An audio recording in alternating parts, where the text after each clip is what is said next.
Hey there, I'm Amy Shajai with the Cat Writers Association, and apologies that we're a little late. We ran into a few technical gremlins going on, but I think we're all set now. I've had to reset everything. I will get everybody the link that you can share after the broadcast is recorded. But meanwhile, I want to introduce to you our Cat Writers Association President, Marci Kladnik is here, and she will introduce our guest, who happens to be one of our sponsors of the Cat Writers Association contest. So take it away, Marci. Thank you, Amy. Good morning, everyone, or maybe good afternoon, I guess. And our guest today is from TICA, the International Cat Association. Her name is Cheryl Hogan, and she is a judge. And TICA has been one of our sponsors since 2009, which is absolutely fantastic. So welcome, Cheryl. Thank you so much. I'm so happy to be here. And we're happy to have you. Can you tell us a little bit about TICA? What is most important to you? Besides cats, obviously. I'll tell you a little bit about us. It's funny that most people don't even know that you can show cats, and we're kind of here to hopefully change some of that. We have been around since 1979, and we are now currently in 103 countries. We have over 6,000 members worldwide. So we're growing fast and furious, and what we do is we sanction cat shows. And we also have a pedigree registry. We're one of the largest in the world now. We are a genetic registry, the only genetic registry that I know of. And that's what we are in a nutshell. We can open some more of those windows as we talk. So are you saying that TICA is only pedigreed cats?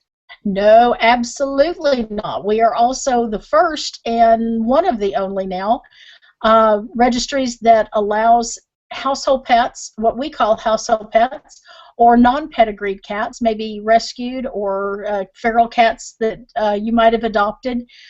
They are more than welcome to come to our shows and be judged, and they win awards just like the pedigreed cats do. They have their own competition on their own division, and along with that, we also have the Alter, the spay-neuter group, which with dog shows they don't, and that's one of the other differences with us. You can have a spayed or neutered cat that maybe you don't want to breed. Maybe it's not quite breeder quality, but you still would like to show. So perfectly fine. We have alter classes, and we have household pet classes. Everybody's covered. Everybody's welcome. That's good. And is this only attended by crazy cat ladies, or? Well, we hope not. It's definitely. Hey, those are my people. There are a few crazy cat ladies, I will admit, but everybody's welcome, and we would love everybody to come and be a part of it. It is definitely a wonderful family event. We have junior exhibitor classes. Just for the kids, and it teaches them to stand up in front of people and speak and talk about their cats and their how to take care of their kitties. We teach them a lot, and then they stand up and explain all of that to be judged. And so, yes, everybody's welcome. We have a place for crazy cat ladies and crazy cat kids and crazy cat men and everybody. If you're crazy for cats, you're welcome. So can you adopt cats or kittens at these events? Yes, usually you can. Some of the purebred breeders will have cats or kittens available, but more so than that, most every TICA show that you go to will have cats from certain shelters or that have been adopted or that need to be adopted, and they come. A lot of shows will offer them free entrance fees to help show them off to the public that comes in to visit our shows. And yes, most every show we adopt out cats that need forever home. To a show? Look at that baby. Oh my goodness, what a beautiful kiddo. He's my guy that just showed up, and the dog actually rescued him. This is Karma. Oh, Karma. Karma's beautiful, and yes, Karma would be absolutely, we would be thrilled to have Karma come visit the show. He is beautiful. Yeah, that's good because Sarah Kitty, at 20 years old, she's a homebody. She doesn't want to leave. So. Well, I don't blame her. Close up. I don't blame her a bit. Well, I was thrilled to meet Karma. Karma, that's great.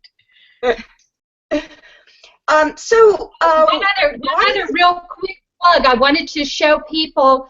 I'm kind of known for my bling and my jewelry and stuff. Like, for instance, this is a little cat, and I wanted to show people. This is the jewelry you can get at cat shows. Oh, this is. I mean, you can find the best jewelry at cat shows. So if you're in the market, you just want to say, and I'm not getting any kickbacks. TICA doesn't get kickbacks on that either, but we do have a lot of wonderful vendors at shows that come. And indeed, you can find anything for the cat or cat lover at our shows, generally. So let's get back to the pedigreed cats. Okay. Why is it so important for TICA to have this registry? Well, the important part, I think, about the purebred cats is that you want to be able to continue a particular trait or continue particular personalities.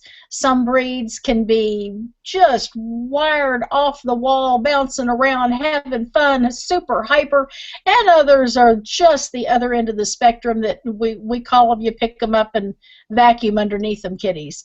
And so certain breeds are kind of known, and of course then there's all those in the middle too.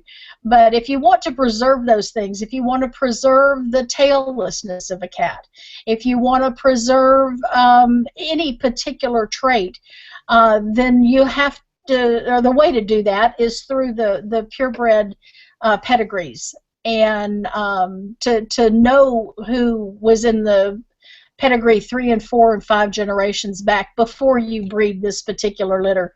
A lot of people think that breeders, because they put cat A and cat B together, that makes them a breeder. It does not.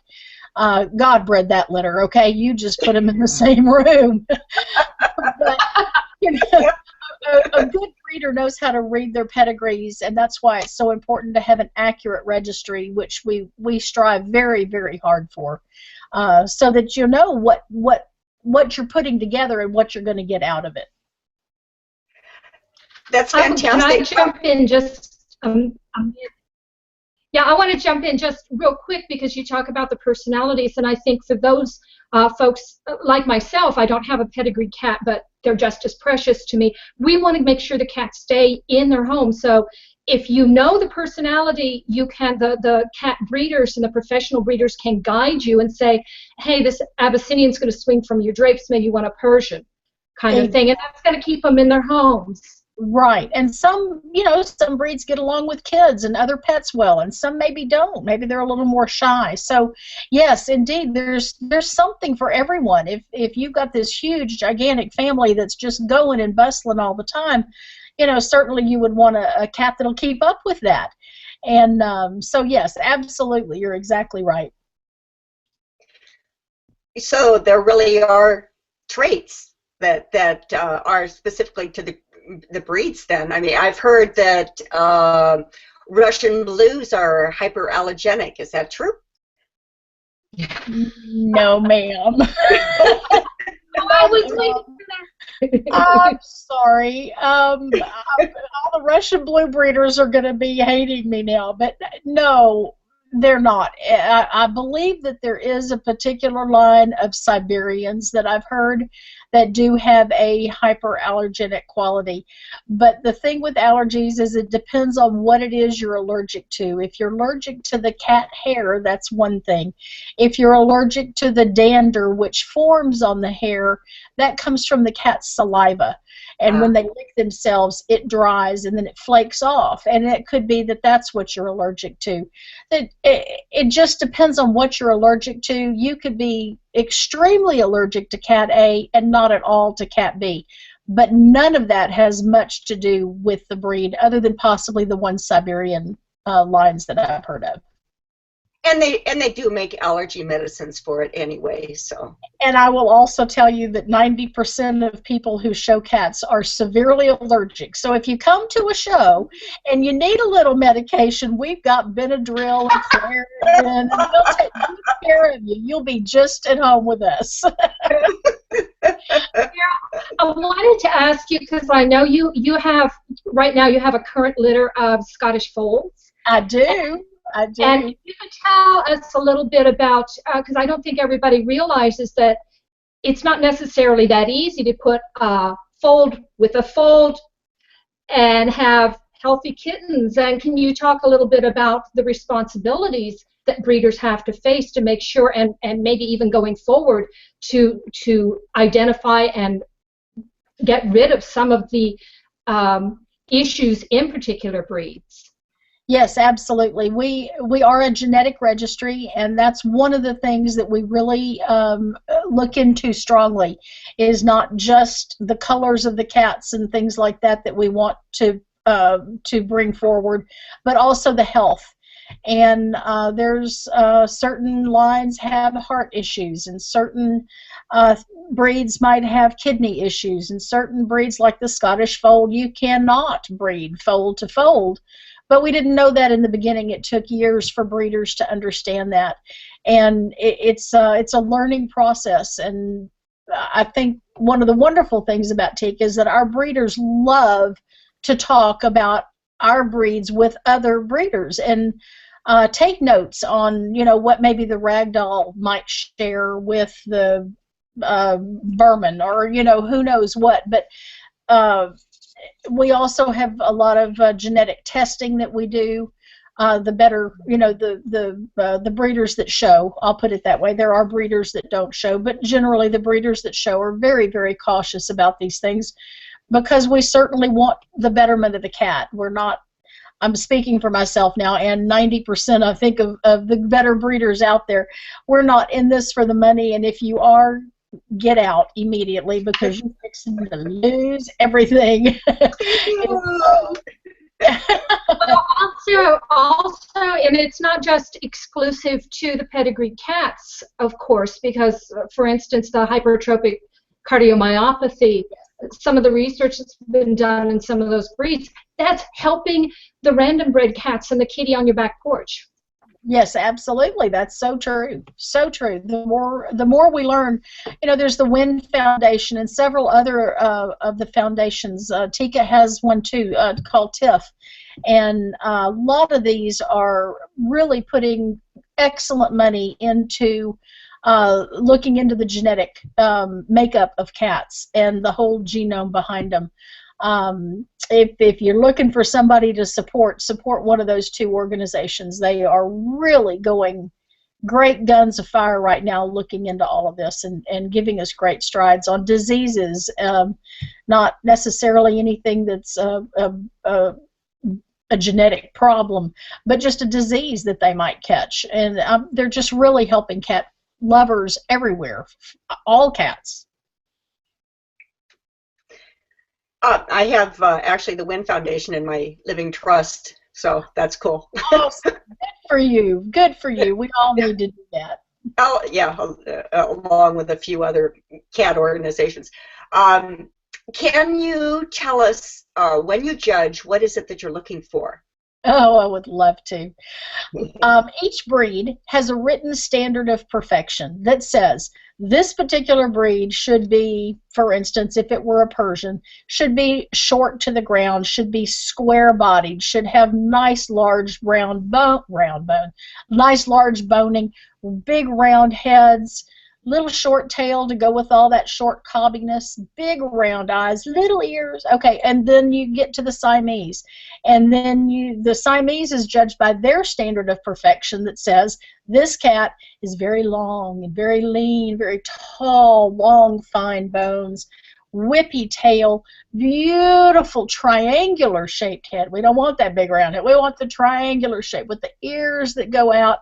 And each standard, for each breed, there is a standard. And they are so specific that some of them even go down to the shape of the toes and things that you would never in a million years. It's not just eye color, it's eye shape, eye placement in the head, ear placement on the head, shape of the base of the ear, shape of the tip of the ear.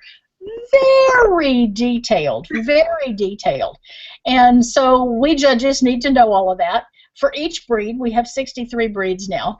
And so, yeah, and so now some of that's just long hair, short hair, so some of that's it's not quite so breathtaking. But indeed, we do need to know everything about these cats according to their standard. Then when we look at them in the ring, we judge them according to their standard. And that makes it very easy all of a sudden to judge. Even the household pet has a written standard of perfection that says the household pet should be clean and well-conditioned. And if those two things are met, then it's all beauty is in the eye of the beholder with the household pet. So if you like stripes and I like spots, we can both have our best cat, and it could be two totally different cats. So I know. Cheryl, go ahead. Well, personally, I know none of my cats I could ever bring into a ring because they would freak out.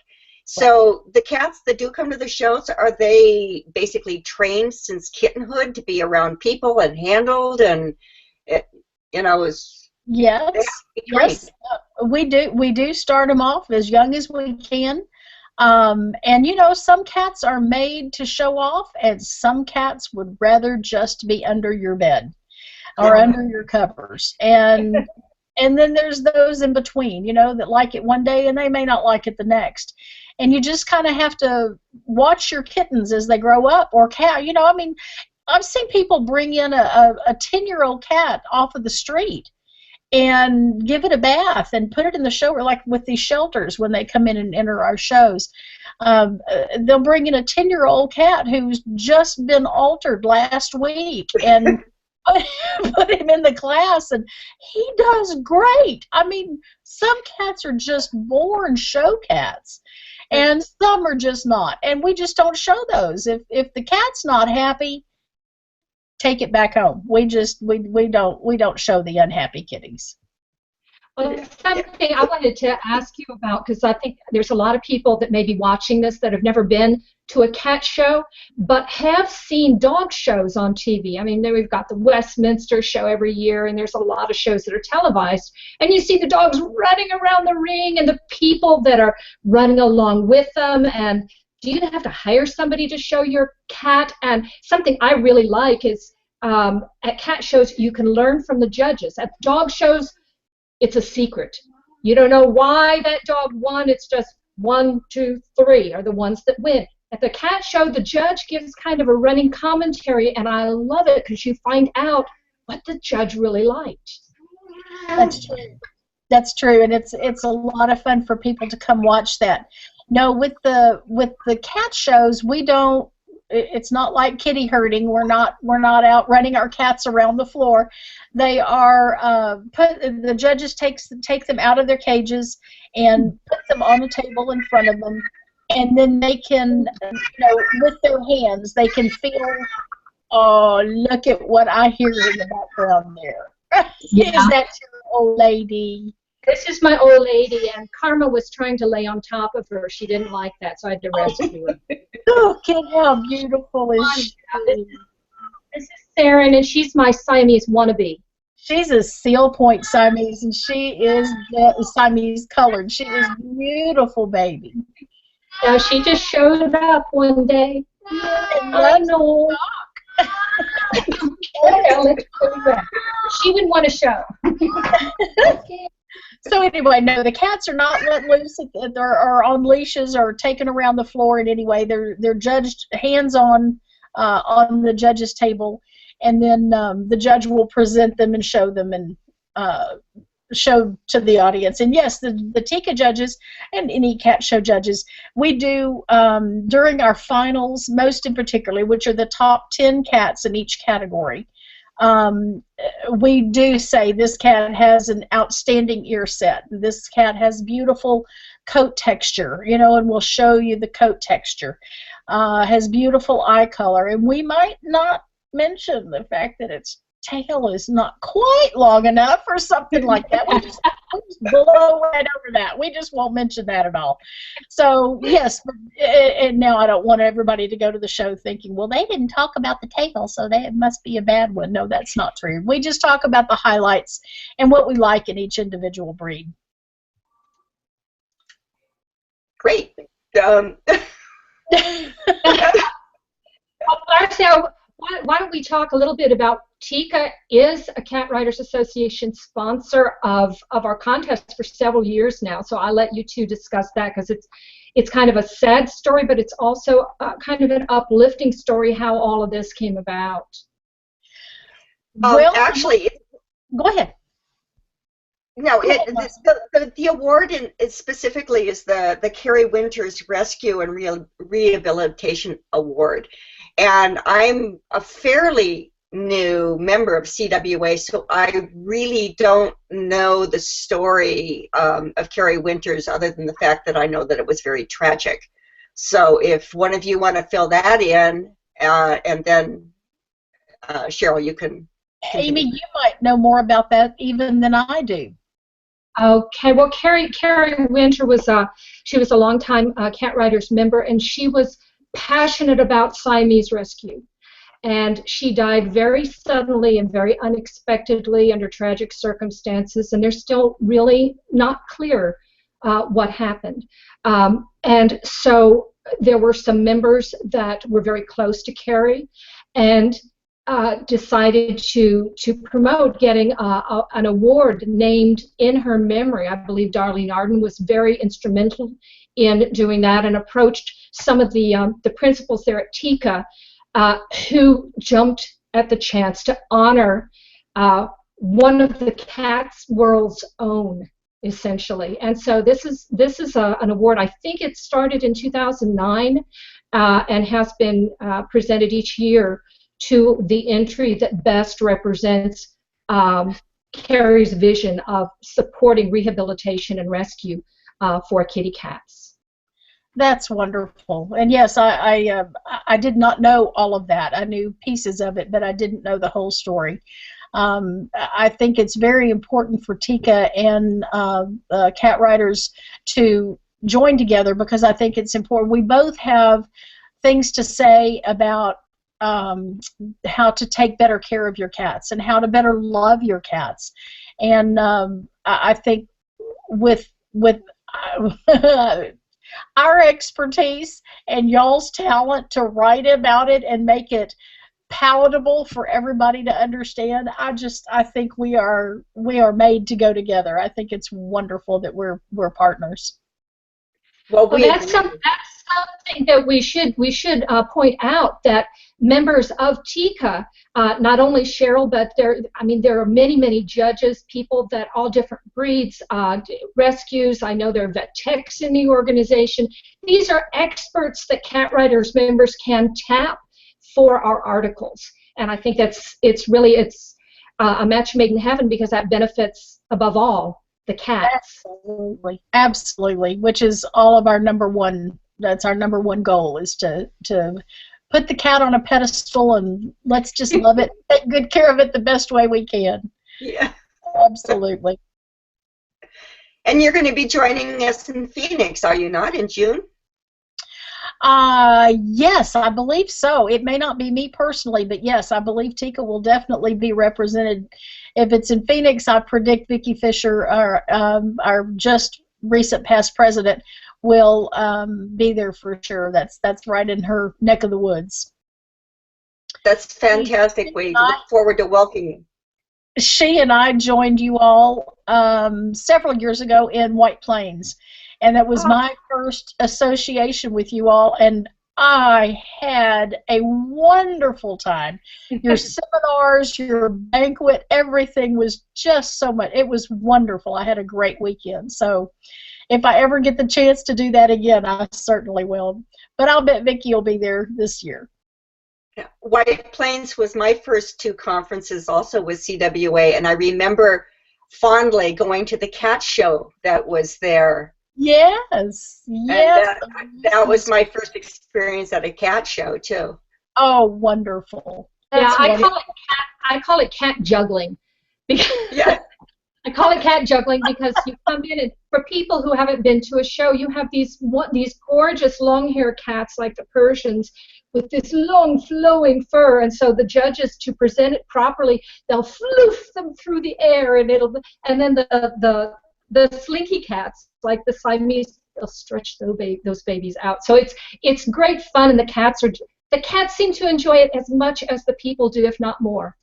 That's true. That's so true. I love it. I always laugh at the Maine Coons, and they'll stand the Maine Coons up, and they'll take that tail and shake that tail, and it's just fluff goes everywhere. I love it. I love it. Well, and something else, Marci, that's a lot of fun that people may not be aware of if they do go to a cat show. There are different organizations, different registering bodies, and TICA actually shows probably more different breeds than a lot of them are out there. I don't think you see more Bengal cats at a TICA show than I think I had ever seen before. I saw a Tigor or a Tigor. Toiger. Toiger. There's a lot of different interesting cat breeds, and we're just about out of time here. We started a little late, so we're going a little late. But I'm curious, and maybe viewers are also. How do you come up with a new breed? Is this something planned, or is it an accident of nature that then you say, "Hey, boy, now we're going"? But how does that work? Well, it could go either way. For instance, the Scottish Fold, the first Scottish Fold was found in Scotland in a barnyard back in the 60s, and every Scottish Fold till today can recognize all the way back to Susie, that original barn cat. So she's what started our breed. Then there's, for instance, you mentioned the Toiger, and the Toiger was done on purpose. They wanted a cat that looked like the wild tiger with those beautiful stripes and that bright orange color, and you didn't have that in domestic cats. And so they started working very, very carefully. It takes years if you want to develop a breed. It takes years of blood, sweat, and a lot of tears of trying, different breeding. But they have worked to get the pattern on that Toiger with the braided look of those black stripes on the tigers.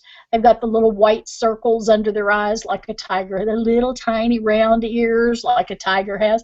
They've worked so hard on that breed, and they finally, we have a ladder, so to speak, that you have to climb. You have to start with at the very, very bottom, and we recognize the name of the breed you want. Then it goes to you have to have so many breeders in so many countries, and the cats have to start looking like what your standard calls for. And then eventually you get up, and then you can come to the probationary cats can come and be judged not as part of the championship show, but just as a new breed. And then from there you go to championship status, and that takes years to accomplish all the hoops you have to jump through. Well, but just as a devil's advocate here, the people who might be watching and saying, "Oh, there's already too many cats. There aren't enough cat homes out there. Why are you breeding more?" Can you answer that? What is the percentage of pedigreed cats compared to our random bred kitties out here? Out of 93 million owned cats in the United States, 3% are pedigreed cats. Wow. 3%.